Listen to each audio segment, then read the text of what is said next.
क्या एक ताकतवर और जिद्दी प्रोड्यूसर सच में एक महान गायक की आवाज को खामोश कर सकता था? ये सिर्फ एक गाने की बात नहीं थी, बल्कि मोहम्मद रफी साहब की इज्जत, फन और पहचान दांव पर लगी हुई थी। एक ऐसा नगमा जिसे उनसे दूर करने की पूरी कोशिश की गई, मगर किस्मत को कुछ और ही मंजूर था। फिर एक ऐसा लम्हा आया जब पूरी फिल्मी दुनिया को मानना पड़ा कि कुछ आवाजें सिर्फ ऊपर वाले का तोहफा होती हैं। सन 1957 में फिल्म नया दौर ने कामयाबी के सारे रिकॉर्ड तोड़ दिए थे। फिल्म के सुपरहिट होने के बाद प्रोड्यूसर बी.आर. चोपड़ा खुद को अजेय समझने लगे थे। इसी दौरान उन्होंने मोहम्मद रफी साहब को एक बड़ी पेशकश दी और कहा कि आगे से सिर्फ उनके बैनर के लिए गाइए।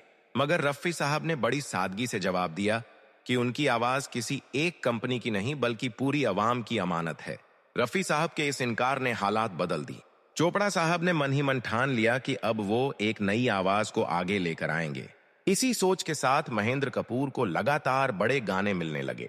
उधर कई संगीतकार खामोशी से महसूस करते रहे कि कुछ धुनें सिर्फ रफी साहब की आवाज में ही मुकम्मल लगती हैं।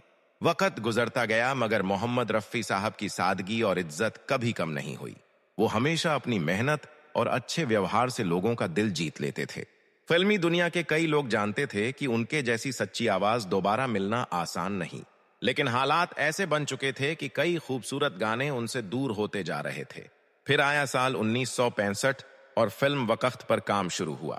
इस फिल्म के एक खास गाने की धुन बनते ही संगीतकार के जहन में सबसे पहले रफी साहब की आवाज गूंज उठी।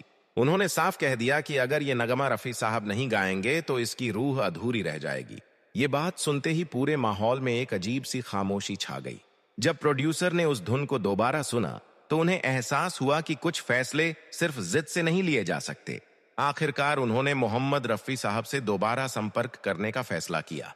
कहा जाता है कि उनकी तरफ से एक बड़ी रकम की पेशकश भी की गई ताकि रफी साहब तुरंत मान जाए। लेकिन यहां भी रफी साहब की सादगी सबसे अलग नजर आई। मोहम्मद रफी साहब ने मुस्कुराते हुए वो पेशकश लौटा दी।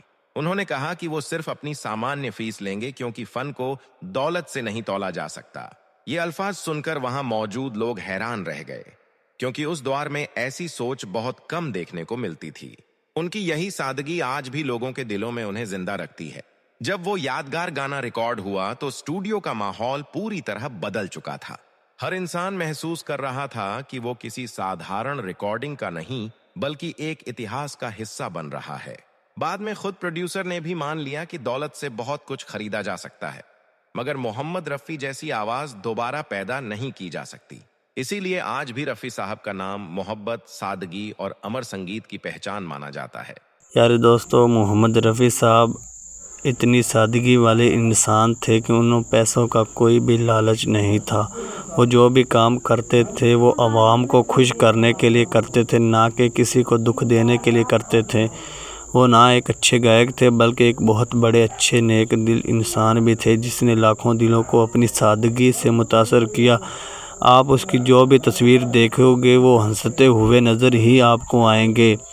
और आपको भी रफ़ी साहब की इज़्ज़त करनी चाहिए क्योंकि वो एक अच्छे इंसान थे। अल्लाह ताला मोहम्मद रफ़ी साहब को जन्नतुल फिरदौस मुकाम अता फरमाए।